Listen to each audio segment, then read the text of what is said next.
दोस्तों आईपीएल 2026 में आरसीबी और सनराइजर्स हैदराबाद के बीच पहला मैच खेला गया और दोस्तों पहले ही मैच में रोमांच की सारी हदें पार हो जाती है। छक्कों और चौकों की बरसात से पूरा चिन्नास्वामी का स्टेडियम हिल जाता है।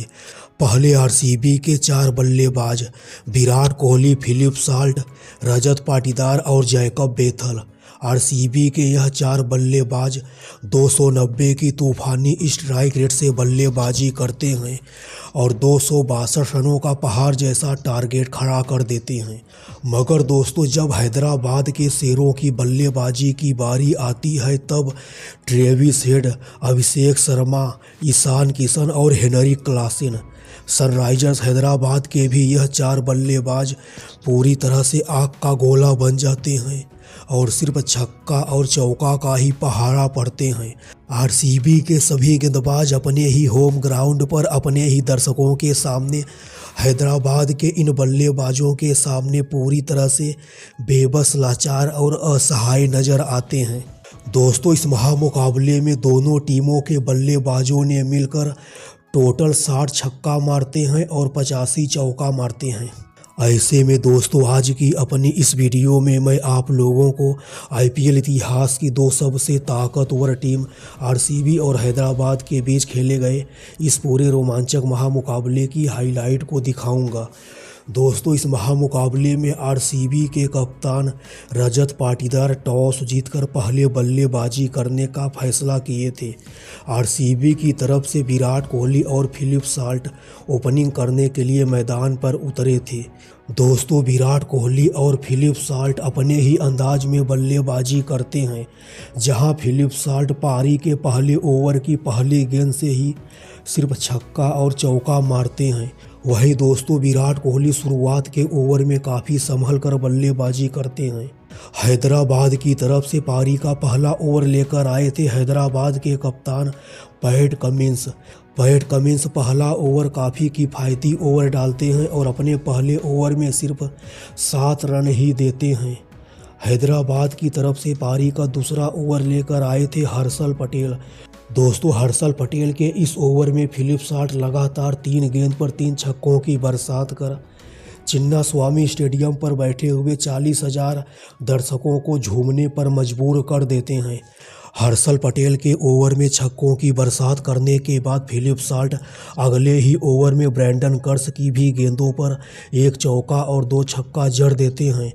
हैदराबाद की तरफ से पारी का 5वां ओवर लेकर आए थे पैट कमिंस के इस ओवर की तीसरी गेंद जो कि 145 किलोमीटर प्रति घंटे की रफ्तार से एक खतरनाक बाउंसर गेंद होती है। इस बाउंसर गेंद को विराट कोहली मिड विकेट के ऊपर से शानदार छक्का के लिए भेज देते हैं। पैट कमिंस के इस ओवर की आखिरी गेंद जो कि शॉर्ट ऑफ गुड लेंथ गेंद होती है। दोस्तों इस गुड लेंथ गेंद पर Virat Kohli square leg side की दिशा में खेलकर आसानी से चौका जड़ देते हैं। फिलिप साल्ट और विराट कोहली काफ़ी बेहतरीन और तूफानी बल्लेबाजी करते हैं। यह दोनों बल्लेबाज बाउंड्री पर ज़्यादा भरोसा करते हैं।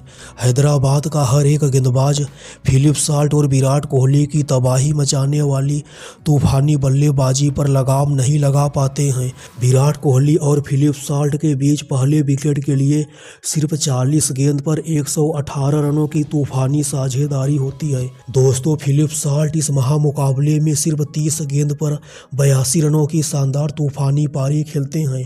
वहीं विराट कोहली भी सिर्फ 22 गेंद पर 65 रनों की शानदार ऐतिहासिक पारी खेलते हैं।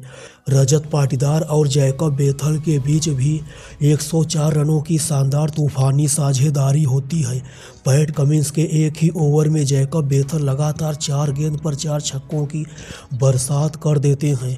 दोस्तों आरसीबी के सभी बल्लेबाजों को गेंद फुटबॉल नजर आ रही थी। हैदराबाद का हर एक गेंदबाज लाचार साबित हो रहा था। चिन्नास्वामी का यह छोटा मैदान आरसीबी बल्लेबाजों के लिए काफ़ी और भी छोटा लगने लगा था।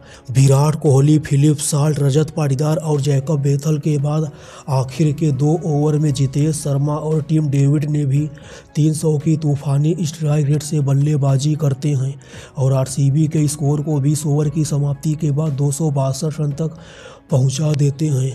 दोस्तों आरसीबी द्वारा दिए गए 262 रनों के विशाल टारगेट के जवाब में हैदराबाद की तरफ से अभिषेक शर्मा, ट्रेविस हेड, ईशान किशन और हेनरिक क्लासेन, हैदराबाद के भी टॉप ऑर्डर के यह सभी 4 खतरनाक बल्लेबाज आग का गोला बनाकर तूफानी बल्लेबाजी करते हैं और आरसीबी के गेंदबाजों की भी जमकर पिटाई करते हैं। दोस्तों अभिषेक शर्मा और ट्रेविस हेड पहले ओवर की पहली गेंद से ही सिर्फ छक्का और चौका से बात करते हैं। आरसीबी की तरफ से पारी का पहला ओवर लेकर आए थे भुवनेश्वर कुमार। भुवनेश्वर कुमार के पहले ओवर में ही अभिषेक शर्मा 2 छक्का और 2 चौका मार देते हैं। आरसीबी की तरफ से पारी का दूसरा ओवर लेकर आए थे जोश हेजलवुड के भी इस ओवर में ट्रेविस हेड लगातार 3 गेंद पर 3 चौका मारकर आरसीबी खेमे में दहशत का माहौल पैदा कर दिए थे। आरसीबी की तरफ से तीसरा ओवर एक बार फिर से भुवनेश्वर कुमार लेकर आए थे। भुवनेश्वर कुमार के इस ओवर में ट्रेविस हेड और अभिषेक शर्मा मिलकर 2 छक्का और 3 चौका मारते हैं। दोस्तों सिर्फ 3 ओवर की समाप्ति के बाद हैदराबाद का स्कोर 55 रन बन गया था, वह भी बिना किसी विकेट के नुकसान पर। जिस तूफानी अंदाज के साथ अभिषेक शर्मा और ट्रेविस हेड बल्लेबाजी कर रहे थे, ऐसा लग रहा था आरसीबी द्वारा दिया गया 262 रन का विशाल टारगेट भी छोटा पड़ जाएगा और हैदराबाद की टीम 1-2 ओवर पहले ही यह महामुकाबला जीत जाएगी।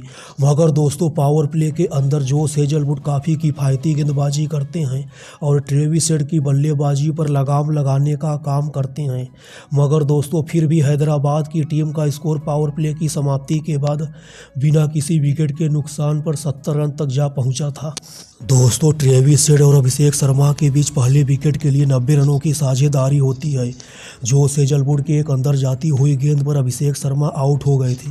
अभिषेक शर्मा सिर्फ 20 गेंद पर 55 रनों की तूफानी पारी खेलते हैं। मगर दोस्तों शर्मा जी के आउट होने के बाद ईशान किशन नाम की सुनामी आती है। ईशान किशन ड्रेसिंग रूम से ही सेट होकर बल्लेबाजी करने के लिए मैदान पर उतरे थे और पहली ही गेंद पर ईशान किशन छक्का मारकर अपना खाता खोलते हैं और अपने इरादे भी साफ जाहिर कर देते हैं। दोस्तों ईशान किशन और ट्रेविस हेड हैदराबाद के यह दोनों बल्लेबाज मिलकर आरसीबी के सभी गेंदबाजों के जमकर परखच्चे उड़ाते हैं। एक से बढ़कर एक लंबे लंबे छक्कों की बरसात करते हैं। कुणाल पांड्या के एक ही ओवर में ईशान किशन लगातार 4 गेंद पर 4 छक्कों की बरसात कर पूरे आरसीबी के ड्रेसिंग रूम में डर का माहौल पैदा कर देते हैं। ईशान किशन हर एक गेंद पर सिर्फ चौका और छक्का मारने के लिए जा रहे थे। ईशान किशन और ट्रेविस हेड के बीच हो रही खतरनाक साझेदारी को तोड़ने का काम करते हैं यश दयाल की एक शानदार गेंद पर ट्रेविस हेड आउट हो जाते हैं। ट्रेविस हेड इस महामुकाबले में सिर्फ 32 गेंद पर 85 रनों की तूफानी पारी खेलते हैं। ट्रेविस हेड के आउट होने के बाद हेनरिक क्लासेन नाम की सुनामी आती है। दोस्तों हेनरिक क्लासेन और ईशान किशन जब तक बल्लेबाजी करते हैं ऐसा लगता है हैदराबाद की टीम इस महामुकाबले को आसानी से जीत जाएगी। मगर दोस्तों जैसे ही ईशान किशन आउट होते हैं वहीं से पूरे मैच की कहानी बदल जाती है और आरसीबी की टीम मैच में वापसी कर जाती है। ईशान किशन के आउट होने के बाद हेनरिक क्लासेन भी ज़्यादा देर तक नहीं टिक पाते हैं और हेनरिक क्लासेन भी 52 रनों की पारी खेलकर आउट हो जाते हैं और हैदराबाद की पूरी टीम 20 ओवर खेलकर 242 रन ही बना पाती है और आरसीबी की टीम यह महामुकाबला 22 रनों से जीत जाती है।